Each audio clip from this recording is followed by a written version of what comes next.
ahead and get started. This is actually the revised version. You are the first class ever to take the mud and flood. So we're going to make the whole thing crystal clear. Yeah.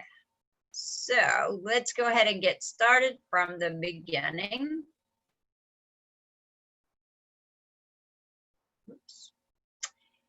Our objectives today are to learn if there is a mud, how to figure out where that mud would be, what that mud is.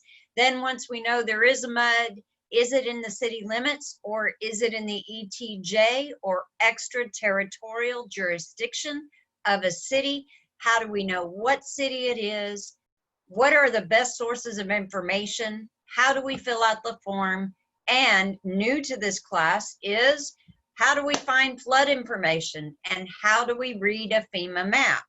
We're not only going to talk about how to read the FEMA map, but we're going to learn about the different zones and what they mean. So that'll be really helpful when you're trying to explain to your clients what the maps are saying. So first, before we start talking about that, let's talk about what the Texas Realtors Association says. It says that failure to provide the proper notice may result in liability for the seller of the real estate or the real estate licensee handling the transaction. I want y'all to really understand what that statement is saying, because I know I get kickback all the time. Well, the other person created the mud. Why do I need to ask them to fix it? Well, the reason you need to ask them to fix it is because you can be held liable for the information. You're part of the realtors handling the transaction, so you have to provide the correct information.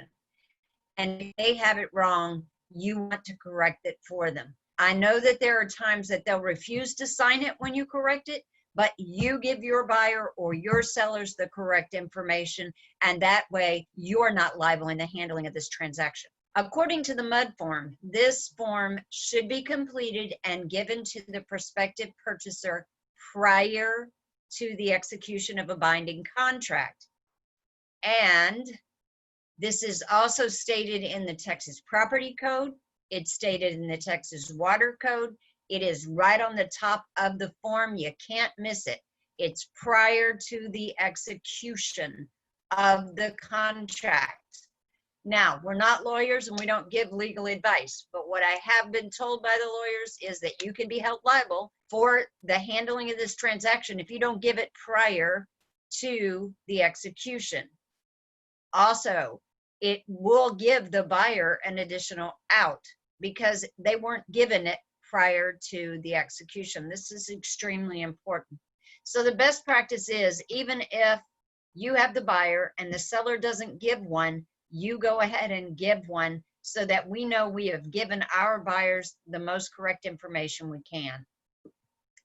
So how do we determine if it's in a MUD district?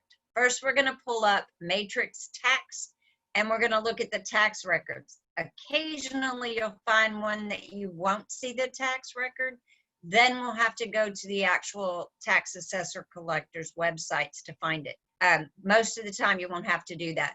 So let me take you first to Matrix, where I went ahead and I just put in an address, and now all I need to do is click on taxes. But as you'll notice, there is no tax there. Normally I would click right here and there would be a tax account. In this case, there's not. So this is one of the... We're still seeing, Lorraine, we're still seeing your slideshow. Okay, let me change this. Sorry, I forgot.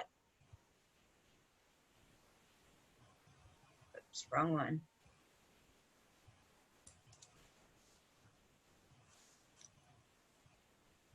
Okay, now are you seeing my MLS? Yes? Yes. Awesome. Okay, if you'll look at this, it says that there is no account information here on the tax. So when I click on that, it's going to say there were no properties found.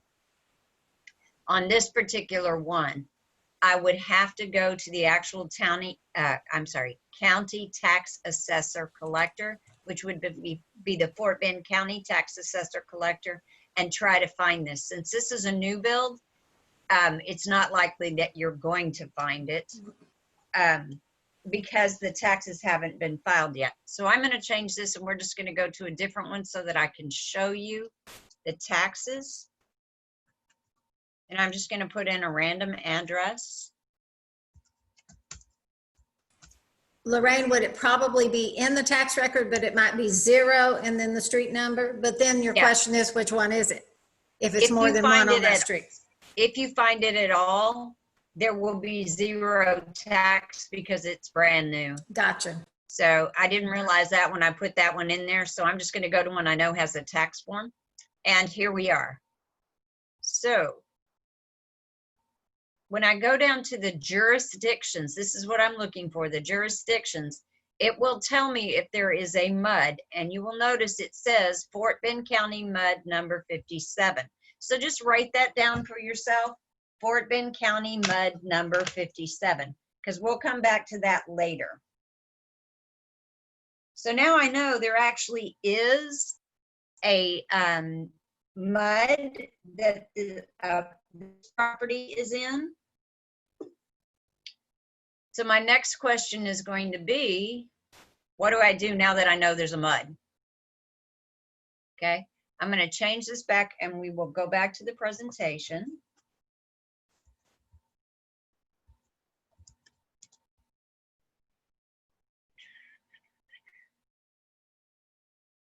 Okay. Bear with me as I go back and forth between these.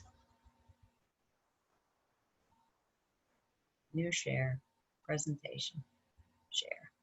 Now you should see my MUD screen again. Yes? Yes, ma'am. Okay, awesome.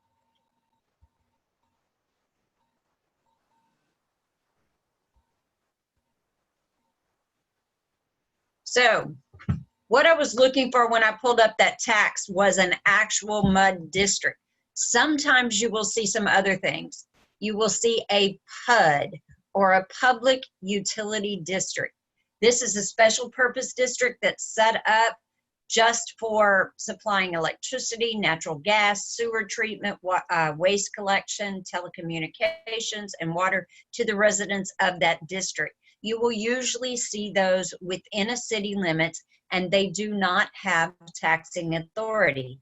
So we would not have to do a MUD on that. What I mean by taxing authority is they have the voters vote on how much the tax rate will be and how many bonds can be issued, and they send an actual bill to the people within their district.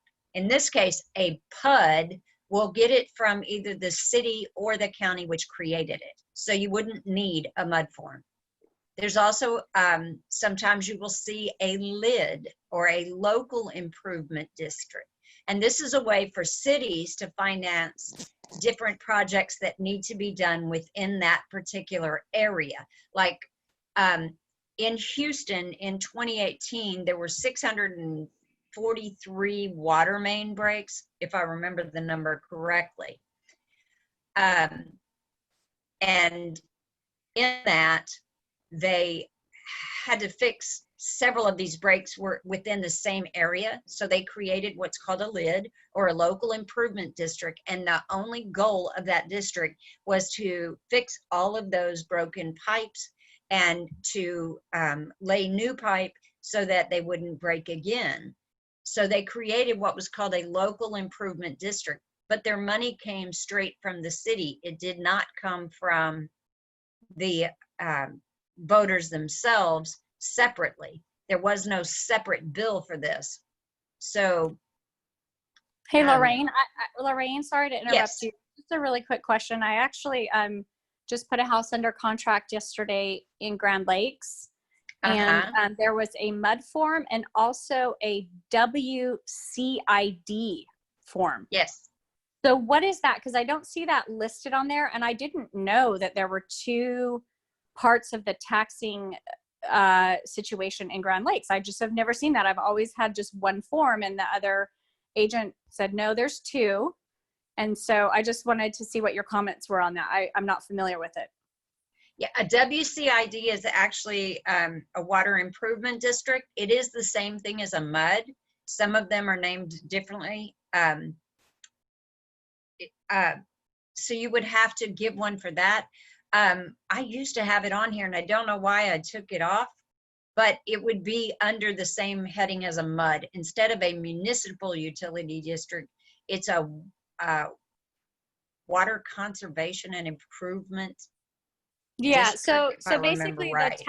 the tax breakdown that's on HAR, I believe, is the combination of that WCID plus the MUD, correct? It could be. It's just breaking those two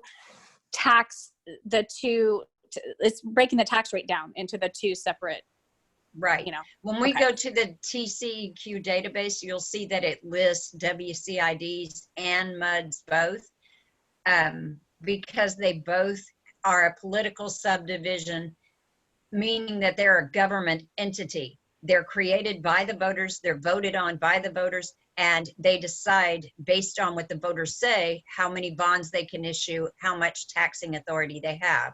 So both your MUDs and WCIDs would be in this bottom that we're talking about. Yes, Karen? And so when you go to matrix tax, they should be in a separate list with a separate tax rate. Yes, they should, Okay. because both of them have taxing authority and it's separate. Oh, so you can find it on Matrix, the WCID, if there is one. It's on there Often listed. it will be there, yes. Oh, very cool. That's good to know. Okay, awesome. Thank you. You need to know about a third one that sometimes actually has taxing authority as well, and that's drainage districts. The Willow Fork Drainage District was set up by a vote of the voters within the district. It was created by them, and it has direct taxing authority. So any property that's actually in the Willow Fork Drainage District would need both the MUD and the drainage district's information. So you'd have two MUDs for that one as well. There are some drainage districts, like within the city of Houston, there's often something on your taxes that's for a drainage district, but it's paid for by the city, so you wouldn't have a separate form for that one. I just know that in our area, Willow Fork is one of those that does. Okay. So let's talk about, let me move this thing right here. There we go. Let's talk about cities and ETJs. But before we do, I want to change this screen and I want to ask you a couple of questions. So let's look at this screen right here. I want to ask you, and please raise your hand or unmute yourself and let me know, is Cypress a city? No. Oh, sorry. You're absolutely correct. It is not. And people have argued with me about it, so I went and Googled it. Cypress is an unincorporated community in Harris County, Texas, completely inside the extraterritorial jurisdiction of the city of Houston. It is not a city. It is a census designated area and it is a mailing address, but it is not a city. How about Spring? Yes. It is a city? Yes, it has a zip code, no? Doesn't No. that- It's Oh. also a census designated place within the extraterritorial jurisdiction of Houston. So these are federal designations of areas, but they are not cities, okay? So it should never be put on the MUD form as the city. What about the Woodlands? Woodlands is a city. Actually, it's not. Ah, I was shocked. From- It's not actually a city. It is the only, and I mean the only, legal township in the state of Texas. It has an agreement with both Houston and Conroe not to be annexed until 2057. But it is not actually a city. Shocking, isn't it? So all of those would be in the ETJ of either Houston or in the Woodlands. Some of it's the ETJ of Conroe, some of it's the ETJ of Houston. Okay. Lorraine, Lorraine, I Yes, have a question. So along that line with the woodlands and that, what about Weston Lakes? Is that also considered? you know what? Let's double check. Let's just change that to Weston Lakes because I thought it actually was incorporated, but let's make sure. They have a mayor. Does that matter? It is the city of Weston Lakes. It is actually a city. It was incorporated as a type B, whatever that is. I'll have to find out what a type B is, but it actually is a city. So it could be in the ETJ of Weston Lakes, or it could be in the city limits. So that's good to know. Thank you. You're welcome. Okay, we're gonna go ahead and close this. And let's go over here and we're gonna talk about some of these maps. Weston Lakes first does map that I- actually feel like a city. Actually, when you go there, it's like off the beat map. So Which one? I said Weston Lakes actually does feel like its own little city, like there. It actually is a city. So here, right. I want to show you a map of Katy. I get a lot of these mud forms that say it's in the city of Katy. This is the entire city of Katy. Right here. Let's put a laser focus on if I can. I don't know if I can. Or I can't find the control to do that. So I'll just tell you, over here on the right, all the way, you see this round thing? Can you see my pointer? Okay, right there, that is Katy Mills Mall. This is the end of Katy, right here. This is the city limits. So all of these people over here in Falcon Ranch do not live in Katy. This is the dividing line. Over here, up here on this side, this is Katy Hockley, Fort Bend, or I'm sorry, Katy Hockley Cutoff. The dividing line is actually Fort Bend County Road. So Katy ends there. There are a lot of people in Williamsburg Settlement, Williamsburg Hamlet, the parish, they all think they're in Katy, but they're not. The dividing line is Fort Bend County Road in the city limits or in the ETJ of Houston. But Katy is very unique because this area over here is Waller County, this is Harris County, and this is Fort Bend County, because that's where the three meet. So Katy's a little bit harder to define about which city it's in. And it only has what I call a static map. It does not have an interactive map. If you know that the property is in Harris County, which is on this side of this green line, then you can go to the Houston map.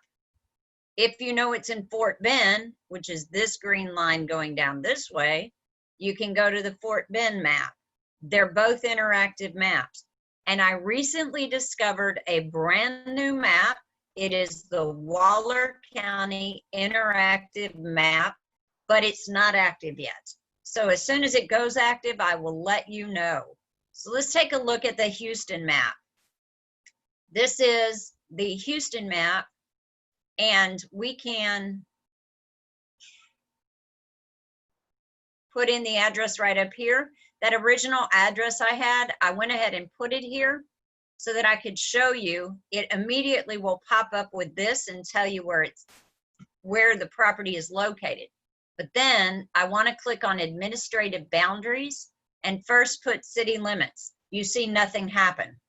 Next, I will put the city of ETJ, or the city of Houston ETJ, and this address, which has a written address, will come up in the gray area, meaning that it's in the city of Houston's ETJ.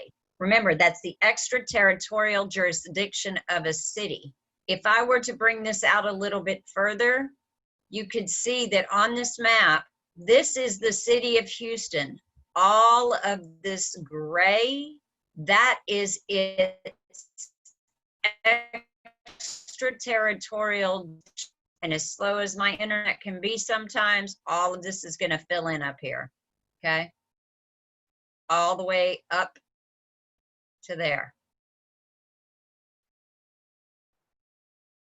So that is the ETJ of Houston. I joke a lot about it being an amoeba because that's what it reminds me of. It just continues to spread out and spread out. And one day, all of that will be the city of Houston. So let's look at another map.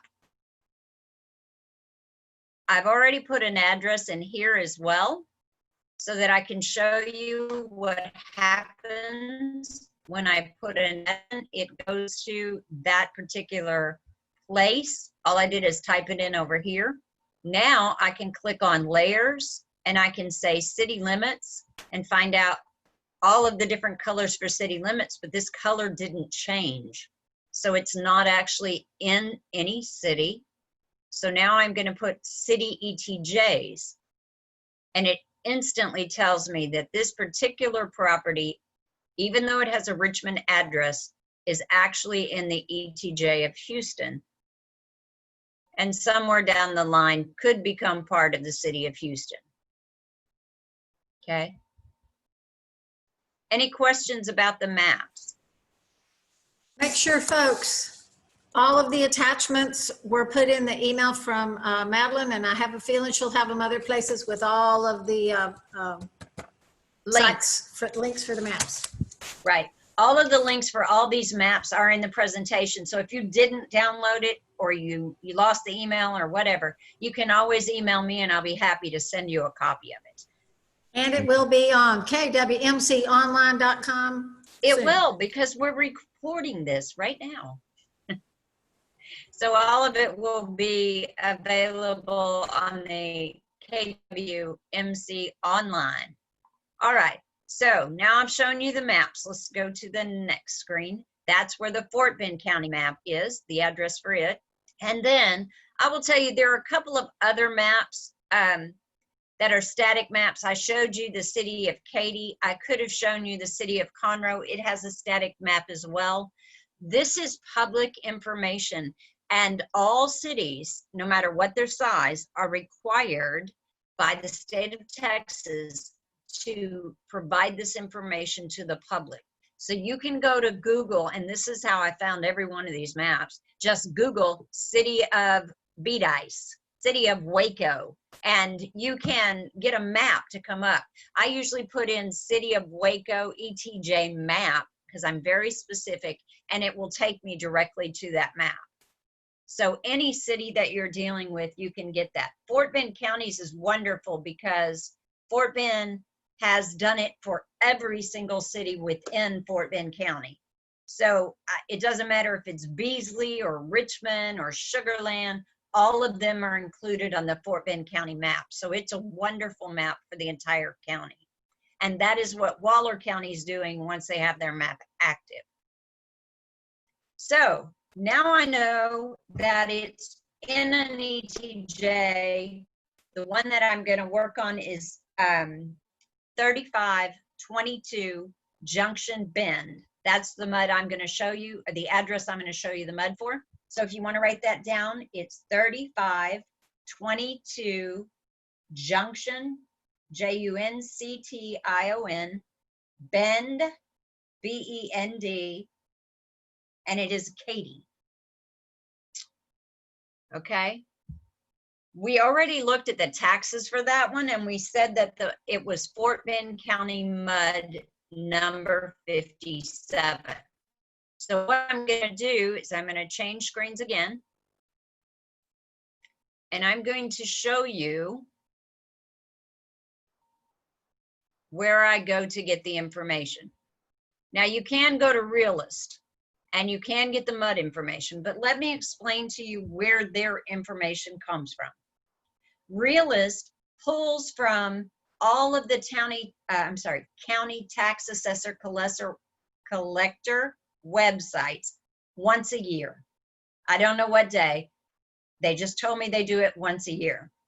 The tax assessor collector at the beginning of every year pulls the information from the Texas Commission on Environmental Quality Water District database. Okay, so once a year, the county pulls, once a year, HAR pulls. the information on HAR could be up to 2 years old. And the reason for that is every single water district in the state of Texas is assigned a day that they must report to the TCEQ.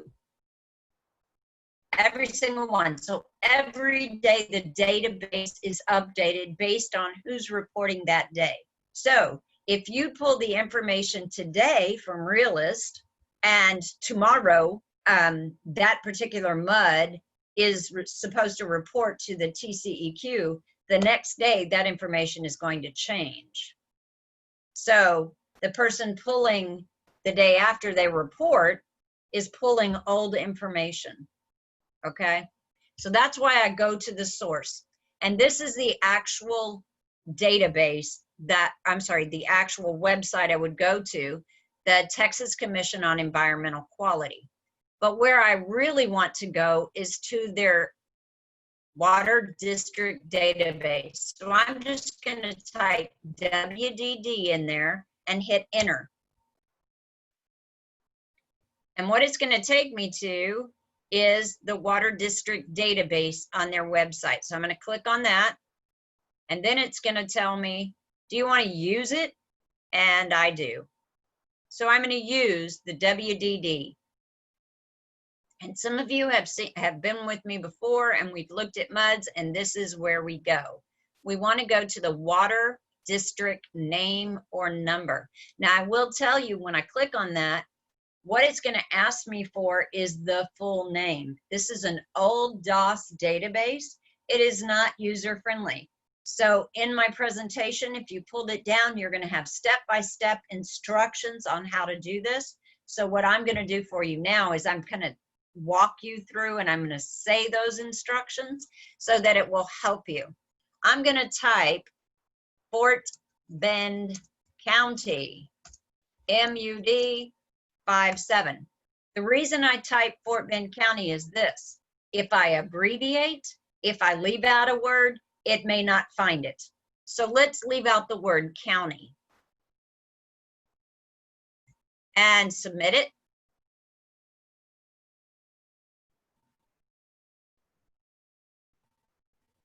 And it says Fort Bend County Drainage District. That's not what I looked up. Lids, MUDs, management, all kinds of things. But that wasn't what I was looking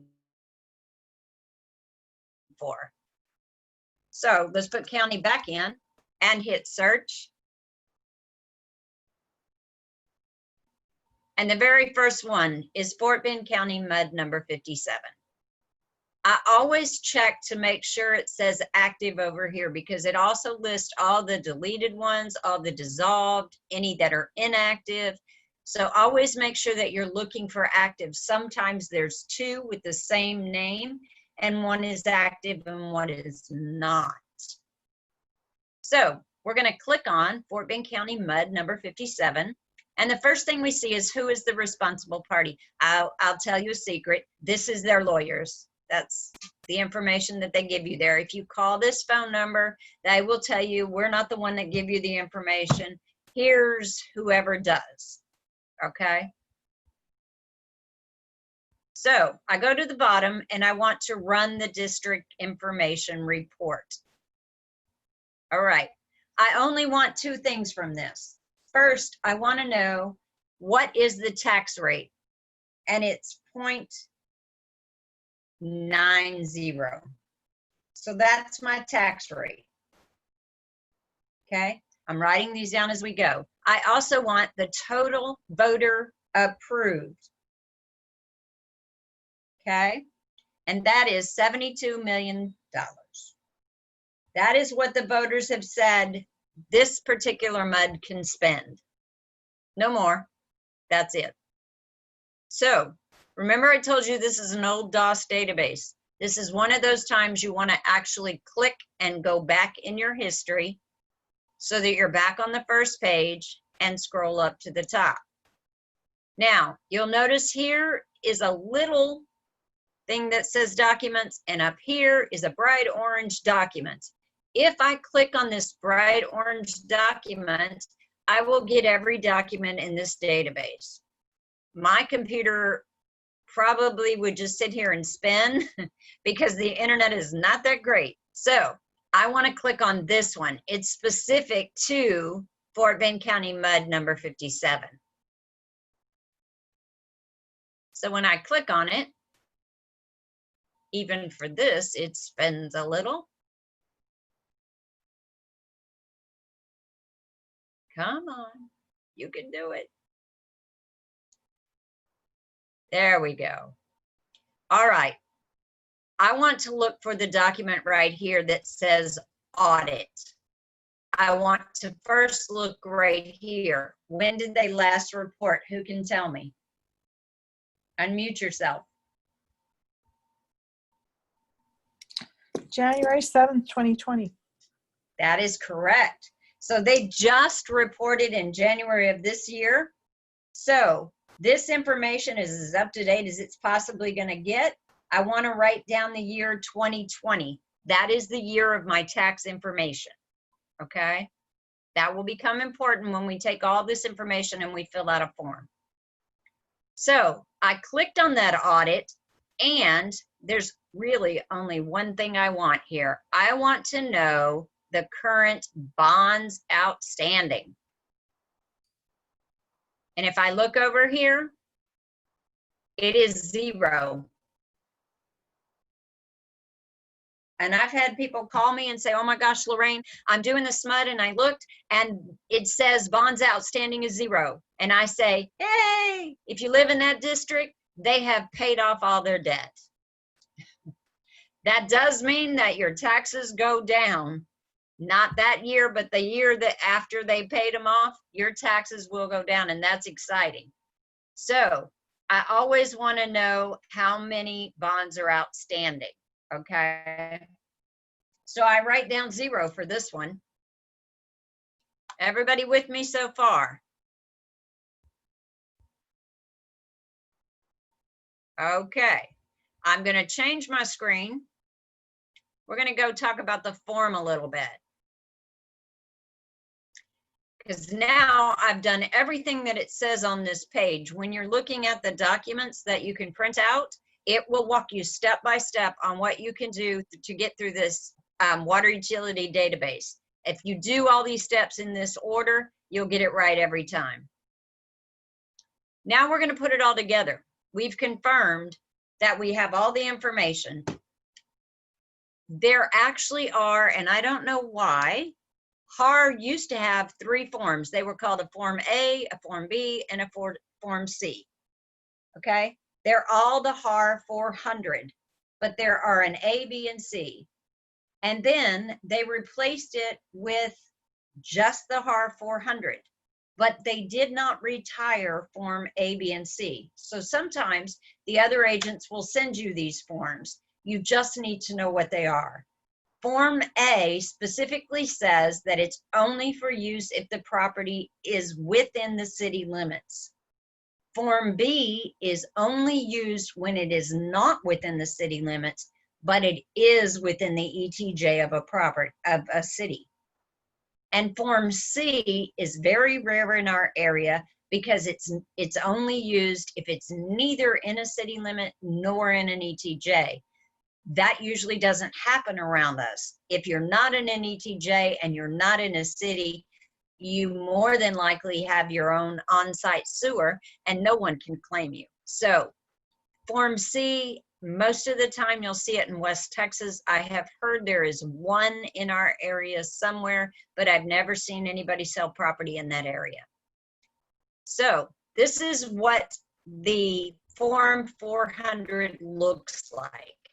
And we're going to fill it out blank by blank. So if you have a MUD form in front of you, that's going to make this a little bit easier. The very first blank is the name of the MUD district. In this case, the one we looked up was Fort Bend County MUD number 57. Now on the form, you obviously can abbreviate it. You can do FT Bend CO MUD 51 or FT Bend MUD 57, I'm sorry, MUD 57. As long as you have the name of the MUD up there. The next line asks us for the rate of taxes per 100 assessed valuation. What they're asking here is, what is the tax rate? So on the second blank, that's where we want to put our 0.90. That's our tax rate. But if you look at the third blank, what it says is, if the district has not yet levied taxes, the most recent projected rate of tax as of this date is blank. What it's saying is, in the first line, it's saying we've levied taxes. In the second line, it says, if we haven't levied taxes yet, this is what they're going to be. You can put the same answer on 2 and 3. Okay? 0.90 is what we actually levied. And if we haven't levied, what would we levy? 0.90. Okay? You could also put NA if you like. Or, no, just NA or the actual 0.90. Okay? So our next line, number 4, our next blank in paragraph 1, is the total amount of bonds approved by the voters. It says the total amount of bonds excluding approved by the voters and which have been or may at this date be issued, received, or expected is, and the blank is the total amount. What the total amount the voters have said this district can spend is $72 million. So that's what would go here, 72,000,000. And then it says the aggregated principal amount of all bonds issued is, and our last blank, number 5, is going to be 0, because in this case, they've paid off all their outstanding debts. Outstanding bonds and bonds issued are the same thing. So here it calls them bond issued. On the database, it calls them bond outstanding, but those are the same things. And in this case, the answer is 0. There are no bonds outstanding. So we've now filled out paragraph 1.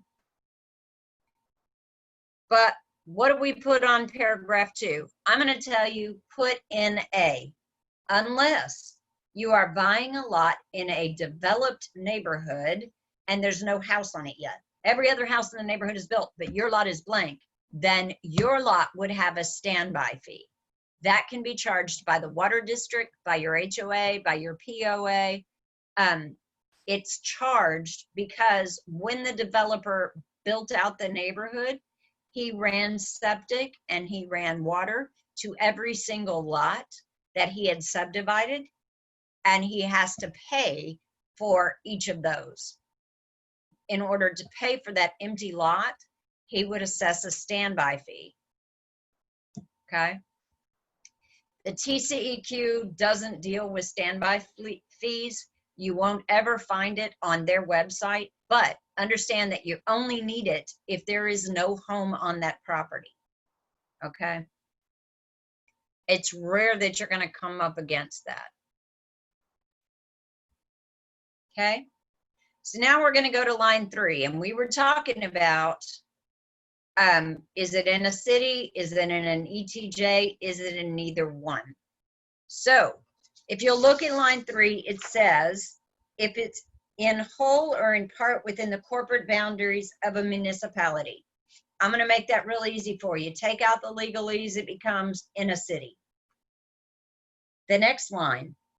Notice for a district located in whole or in part in an extraterritorial jurisdiction of one or more home rule municipalities and not located within the corporate boundaries of a municipality. The short version, not in a city, in an ETJ. And the third one, I'm not even going to read. It's not in a city and it's not in an ETJ. So, in our case, Fort Bend County MUD number 57, we determined was not in a city, but it was in an ETJ. So we are going to check the second box under number 3. We're going to put an X in notice for districts located in whole or in part in the extraterritorial jurisdiction. Okay? If we use the second box on line 3, then we must use number B, and we must write the name of the city that it's in the extraterritorial jurisdiction of. In this case, we determined it was Houston. So we're going to put Houston on line B. If this had been in a city, then we would check the first box and we would have put on line A the name of the city that this mud was located in. Okay. Next thing we see is on line 4, paragraph 4. Most people put absolutely nothing here, but the very last sentence is, the legal description of the property you are requiring is as follows. It is not asking for the mailing address. It is asking for lot 2, block 6, section 5 of Silver Ranch, or whatever your legal description is. It could be abstract TR 12 of the Johnson Survey of 1863. Whatever the legal description is, that is what's going to go here. And that is the only thing that tells us what this mud belongs to. Which property does it belong to? We don't know if there's not a legal description. I have seen people write the actual mailing address, 3522 Junction Bend Lane. That is not the legal description. A mailing address is established by the federal government, the post office. A legal description is established by the state of Texas. For every single property within its boundaries, there is a legal description. And we can only transfer title of property with that legal description. Okay. At the very bottom of your form, there's this big paragraph with lots of writing, and you can read it one time, but what it's asking you for is, as of January, what year is this information valid? And it was 2020. That's where we got that information, from the audit of January 2020. So that's what we would put here. In the TCEQ database, you'll notice that it's either 2019 or 2020, depending on whether they were required to report already this year or not. All right. Do we have any questions about the MUDs?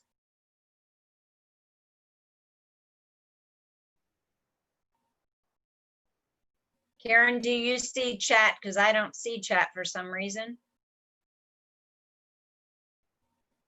Right now, we have nothing in there. Awesome. No Then- other questions. Then we're going to move on to, I have one. yes. Sorry. Okay. It's Liz. Going back to the very beginning where it talks about how our buyer is protected if we don't, if the seller does not provide, the listing agent doesn't provide the mud. So I know that we had said we need to provide it to our client. Do we also let the listing agent know that we're providing it to our client, or does that pull them out of that protection? No, You see what I'm it saying? doesn't. Okay. It doesn't. The seller is required to provide this information. So even if we do it for them, it doesn't excuse the seller for not providing it. Okay. You see what I'm saying? Yeah. But I just wanted it does protect us, and it protects our client because we're giving them the correct information. Okay, so when we give our client the correct mud, we still need to send it over to the listing agent as well, correct? I will be honest, I have had people who have said, well, I'm not going to tell the other agent because, this is my out for my client. I never would do that.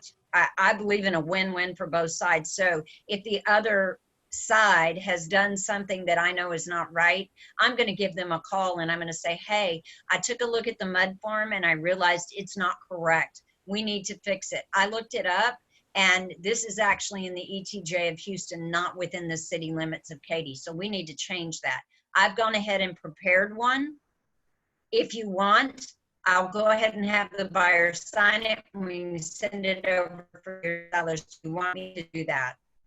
Occasionally somebody will say, no, I'm the listing agent, I'll do it. But most agents are like, oh, okay, I didn't realize. Yeah, that'd be great. And we're done. We still do it. It doesn't keep the buyer from at some point coming back and saying, I didn't have this information before I got into this contract and I am not comfortable with being in a mud. He can Okay. still do that at any time. Okay. Because Okay. the date would be, or the signature would be timestamped then, obviously, of the Oh, yeah. form. Okay, thank you so much. That's what I thought. I just wanted to clarify. Yeah. If there ever comes up something where the buyer says something like that and the other side says, well, you can't do that, that's when I tell them you need to talk to a real estate attorney, because we're not going to get into that kind of argument. Okay. Lorraine, question. Yes. Would it be best practice to go ahead and just do it anyway in the event that the listing agent's information is incorrect, so later on it doesn't come back and bite you? Absolutely. Like I said, I'm a win-win for both sides. I always do it for my buyers if I don't see it on MLS. And even if I do see it on MLS, I know it's wrong. I'm going to go ahead and do it for my buyers so they have it before we ever execute. Same thing. Because I don't want to give them wrong information. And same thing for sellers as well? Yes. With my sellers, I tell them we're going to post this online so they have it before they ever make an offer, and it should be included with the offer already signed. Good deal. Okay. All right. Let's talk about FEMA. So excited. And I'm going to switch sharing again to my other screen because I want you to take a look at this actual FEMA map. They have recently been updated, which is a great thing. And they've become totally interactive, which thank you, FEMA, for going to total interactive. I put in an address. This actually happens to be my own personal address, and I wanted to see what we would get if we put my address in. And then I hit search.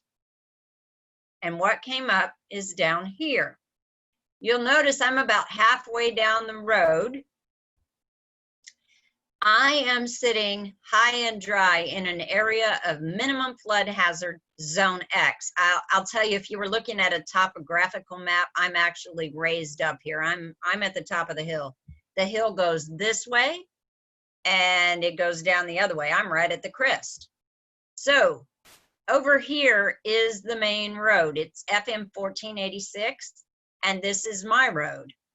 You will notice that this right here is a floodway, meaning there is a creek right here that cuts across the main road and then spurs off and cuts across the south and the north road. What that means for you is during Harvey, this is flooded. I'm high and dry, but I can't go anywhere. Okay, so this is a horseshoe road. All right, so normally if I couldn't get out this way, I would go around that way, but all of that is underwater during Harvey. So I would imagine during any major rain event, it would be. I've seen it flood several times. So that's a good thing to know when you're talking to your buyers. They may be outside the flood, they may be sitting high and dry, but access to my neighborhood is cut off. I might want to know that. Okay, so this is a good thing to look up where they are. When it originally comes up, it comes up showing me just this. So I pulled it out until this is the map I am on, and then there's another map here. Oops, I accidentally took you off the map. Let's go back. Okay, see when it first comes up, it shows me this map. This blue line in the middle is actually the division between one map and the next, so I'm right at the edge of the map. But this side over here where I am is dry. This side over here is where you're going to see it pop up that it's in a floodway. This is something I really want to stress with you though. Do not say, oh, that's in a floodway. Okay. What I can say is, according to this FEMA map I'm looking at, it looks like it's going to flood over the road in a major event, either a 100-year or a 500-year flood. we're going to have to double check with your insurance company about whether you need it or not. But it looks like you're in Zone X and you don't need flood insurance. You can always buy it as an option, okay? Never say, oh no, you don't need flood insurance, because it's gonna come back. It's gonna be a 500-year flood event. Places that have never flooded before will, and they're gonna come back to you and say, you told me I'd never flood. So please don't ever say that. Just say, according to this, you're going to be in flood X, which is a very minimal area. You could buy flood insurance if you so choose, but you don't have to. Let's check with your insurance agent and see what it would cost you. Typically, for someone in my area, it would be $400 a year for flood insurance. That's how low my risk is, okay? It could be even less than that. So if you look down here, there actually is a guide that will tell you many different things about this particular map. It will tell you what each of these crossbars mean. Like right in the middle of this is the river itself, Mill Creek. So it tells you there's a flood risk based on that. Future conditions of 1% annual chance of flood. So let's go look at the presentation again. Let's go back to that screen, because I'm going to tell you all about these different zones now that we've seen the map. First zones I'm going to talk about are the moderate to low risk. That's where flood insurance is not usually required. It's an option. There is Zone B and Zone X that is shaded, and those have a moderate risk of flood hazard, usually somewhere around the limits of the 100-year or the 500-year. So if you're in there, it's probably a good idea to have it. It's also areas that could be protected by levees from the 100-year flood. So they're not expecting anything but maybe a shallow flooding.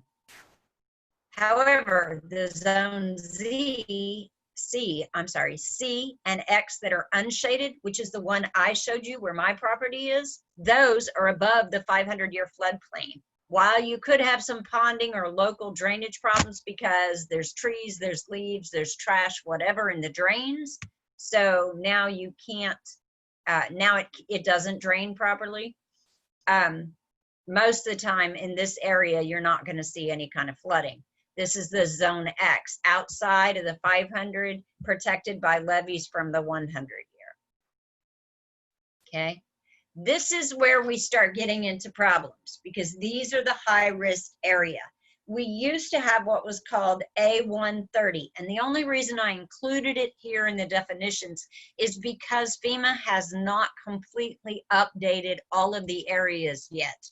They are going from the A130s, meaning A1-1 to A1 to A3, A4, A5, all the way up to 30. They're getting rid of those and they're going to just the AE designation, which is the base floodplain where the flood levels are provided. AEs is their new format. So your A1, if you see that on a map, or A7, if you see that, those are the old formattings, and they've not updated those maps yet, okay? So any area has a 1% annual chance of flooding and a 26% chance of flooding during a 30-year mortgage, okay? They're trying to get away from, this is a 100-year floodplain. This is a 500-year floodplain. The reason they're trying to get away from that is the public, the general public kind of said, okay, once every 100 years that's going to happen. But that's not what it meant. It meant there was a 1% chance that it was going to flood, or a 26% chance it was going to flood in a 30-year period. So they're getting away from the 100 or the 500-year floodplain, and they're going to the AE designation so that it's more understandable for the general public, okay? The AH is a 1% annual chance of shallow flooding, usually because there's a pond or something like that. So we're talking about 1 to 3 feet. The AO is near a river or a stream. So where I was showing you the Mill Creek running through, that would have an AO designation on the newest ones. The AR would be a temporary increase of flood risk, maybe because they're building or they're working on a dam or a levee, and that's going to change their rate during the time that they're working on that. And then A99 was where construction is happening. Federal flood control systems are constructing things. So these are all your really high risk. They would all require flood insurance, and these Vs will require flood insurance as well, because Vs designate the coastal areas and they have a very high risk of flooding, not only from the storm surge and the storm waves, but from the rain. They're very low elevation. They have a 20% chance of flooding during the life of that 30-year mortgage. If it's rated VE or V1 through 30, it has an even higher rate of flooding, a higher chance of flooding. So, and then we have what's called a Zone D. This is an undetermined risk. For whatever reason, FEMA has never looked at it and said, what is the risk in this particular area? So since no analysis has been conducted, as they're going through and they're updating these maps, they're now designating those as Zone D. I didn't see any in our area, but I know that FEMA was updating them after we had the May flood, the tax flood, and then Harvey. So FEMA went in and started updating all of our area based on all those floods that we had. So I haven't seen a D in our area. Maybe I'll go and look at the map and see further out from there if there are some more areas that have now been done. Okay, guys, that's our mud and that's our flood. Do we have any questions?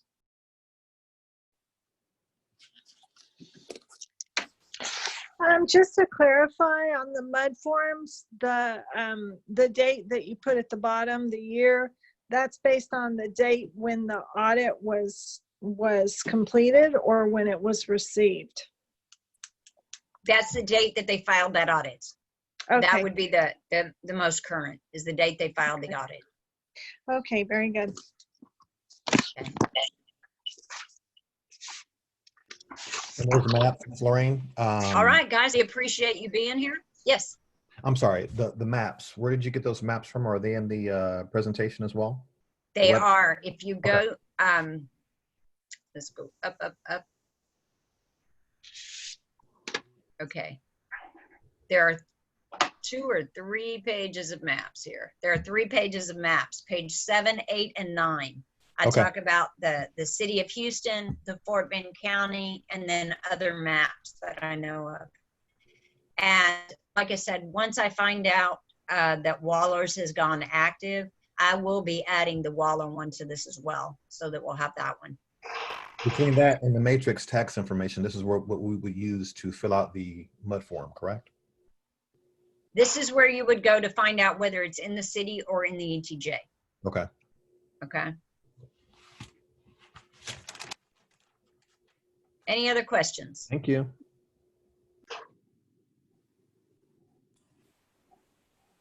And All don't right. forget, everyone, this will be on kwmconline.com to watch again.